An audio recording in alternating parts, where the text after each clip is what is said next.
Almost every man grins and giggles at the thought of a dark-haired woman obsessing over them, but when it becomes a reality, that heaven transforms into hell. Lila West is the living embodiment of a vampire, literally sucking you dry of your time, energy, and patience. What starts off as affection eventually turns into a burning fixation in doing whatever it takes to keep you all to herself. But the question is, how far is she willing to go? Her obsession with Dexter and the murder of Doakes split the fandom in half, with many people finding her compelling, while others find her unbearable. So in today's episode of Hated Characters, we'll be discussing why everyone hates Lila West, and find out whether or not she deserves it. When we are first introduced to the gross English titty vampire, she's a sponsor for the Narcotics Anonymous group, claiming to have overcome her addiction. Right off the bat, she takes notice of Dexter and is able to see right through his lazy attempt at hiding his true self, igniting her interest. When becoming Dexter's sponsor,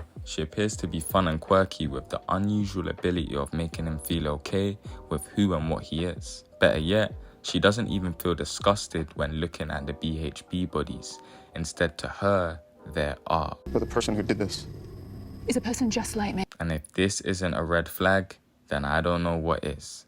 Anyway, Lila successfully gets Dex to open up about his past, and they track one of the men responsible for his mother's death down to Naples. Without knowing it, Lila is able to talk Dexter down from killing Santos Jimenez and comforts him, a moment she will never forget. In bed together, she confesses to the accidental murder of her boyfriend when she was fucked up, leading to her going clean. This event of connecting between the two not only starts Lila's obsession, but also convinces Dex she can control his urge to kill. And when Rita finally dumps him, Lila is ready to replace her. L&D become an item, but over time Lila's controlling nature becomes more apparent. She begins to grow suspicious, all because Dexter is still attached to Rita and her family. This creates a fear of being left behind, leading to a string of events where she creates situations to get Dexter's attention. First, she burns her loft down so that she can stay at Dexter's house, claiming it was an accident. When Dexter starts avoiding her, she gives the location of the bowling alley he attends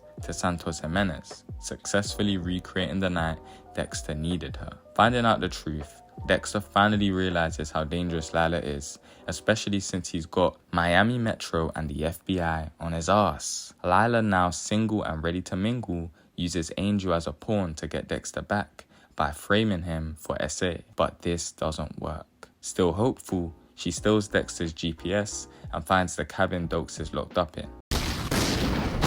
Dex discovers this and plans on icing Lila, but she finds out and kidnaps the kids. In a final showdown, Dex finds the kids at the loft before Lila locks them inside and sets it ablaze. With no reason to stay, Hot English Muffin leaves Miami for France, but is shortly found and dealt with. I'm sure we can all agree that Lila's obsession with Dexter becomes more sickening as the season progresses. Burning her loft down was one thing, but setting up Batista for SA is unredeemable. Although Angel was warned about Lila multiple times, it still doesn't mean he deserved it. And what makes this even more foul is the fact that she literally says if Dex takes her back, then she'll drop the charges. This bitch is so delusional that it makes my stomach hurt, and to top it off, she has the most annoying British accent I think I've ever heard. I'm a Brit myself, so when I watched season 2 for the first time, I was ashamed to hear some of the lines this woman was given. I'm Lila. Oh, pardon my tears. I'm gonna be honest, no one over here talks like that, I promise. But on a more serious note, when Lila discovers Dexter's secret, we see the same fixation Brian had with his brother and how it would cause their deaths. Whether they felt genuine emotions or not can be argued, but they both suffer from the Dexter effect. I've spoken about this in other videos, but to summarize, every person that finds out Dexter's secret is affected in different ways. Harry Morgan is repulsed by his creation, and Brian Moser is ultimately destroyed. But at this moment in Dexter's life, the truth consumes Lila, but also represents Dexter's first consequence. He allowed himself to be seduced, again exploited for his loneliness, by the evil temptress like his own black Spider-Man suit, a contrast to his red and blue Rita. But forget all that. The real reason we're gathered here today is because Lila killed a fan favourite, James Doakes. This moment is infamous for two reasons. The first being Doakes and Dexter's dynamic was special. Not only was it funny, but the conversations they shared together in season 2 are some of the show's best moments. The second reason is because majority of the fandom believe Lila killing Doakes completely cleared Dex of his ongoing moral dilemma and was a very convenient get out of jail card.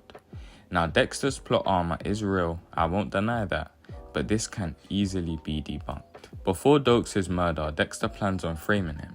Not long after, he has a change of heart and decides he'll turn himself in to spare his loved ones the pain. Then Lila kills Doakes. Wrong. Dexter makes up his mind at the end of episode 11 and finally decides to go through with his plan to frame Doakes, then Lila kills Doakes. Even if Lila never found him, the police would have found a crazy Doakes in a cage claiming Dexter kidnapped him. If you think they would have believed a sergeant with 2 officer-related shootings in 6 months, fingerprints on the blood slides box, and the BHB knives, and someone with a clear vendetta, you, my friend, are Delulu. The thing is, many people will still disagree and just ignore this fact. And maybe I'm not biased since I didn't love Doakes as much as a lot of the fandom do.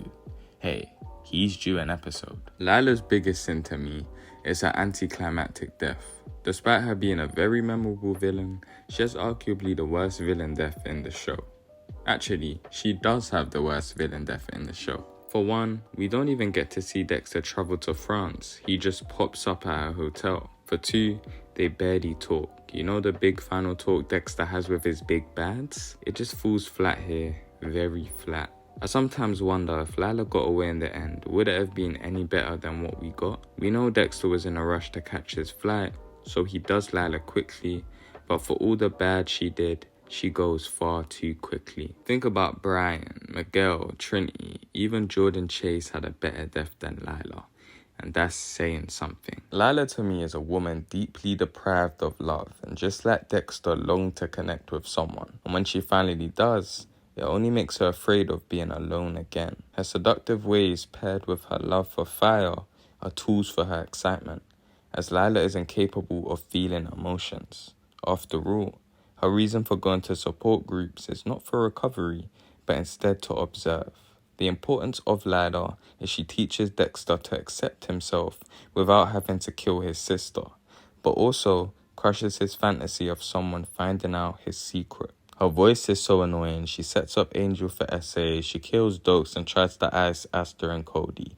The point of Lila is to hate her. And as one of the best written villains in the series, we all do just that. If you made it this far and enjoyed hearing why the Spies characters are hated by all, follow the first rule of the code and subscribe. It may seem small to you, but it means the world to me. Have an amazing day.